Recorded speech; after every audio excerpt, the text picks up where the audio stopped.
Zacharie au chapitre 11. Liban, ouvre tes portes, et que le feu dévore tes cèdres, gémis cyprès, car le cèdre est tombé. Ceux qui s'élevaient sont détruits. Gémissez, chênes de Basan, car la forêt inaccessible est renversée.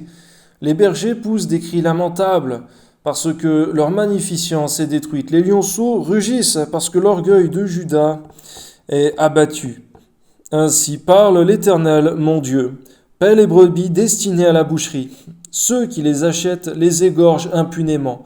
Celui qui les vendit, béni soit l'Éternel, car je m'enrichis.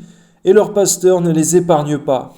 Car je n'ai plus pitié pour les habitants du pays, dit l'Éternel, et voici, je livre les hommes aux mains les uns des autres et aux mains de leurs rois. Ils ravageront le pays, et je ne délivrerai pas de leurs mains. Alors il me mit à paître les brebis destinées à la boucherie, assurément les plus misérables du troupeau. Je pris 2 houlettes, j'appelai l'une grâce et j'appelai l'autre union, et je fis paître les brebis. J'exterminai les 3 pasteurs.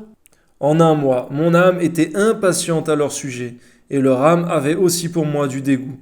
Et je dis, je ne vous paîtrai plus, que celle qui va mourir meure et que celle qui va périr périsse, et que celles qui restent se dévorent les unes les autres.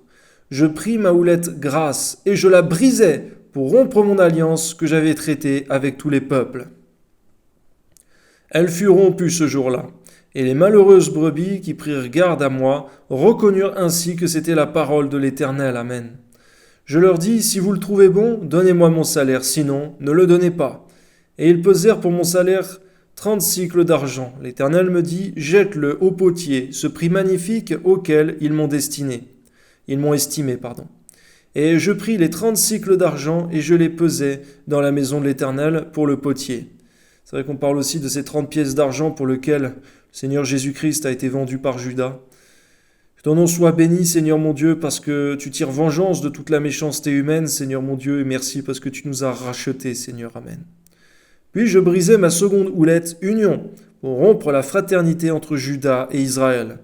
L'Éternel me dit, prends encore l'équipage d'un pasteur insensé, car voici, je susciterai dans le pays un pasteur qui n'aura pas souci des brebis qui périssent.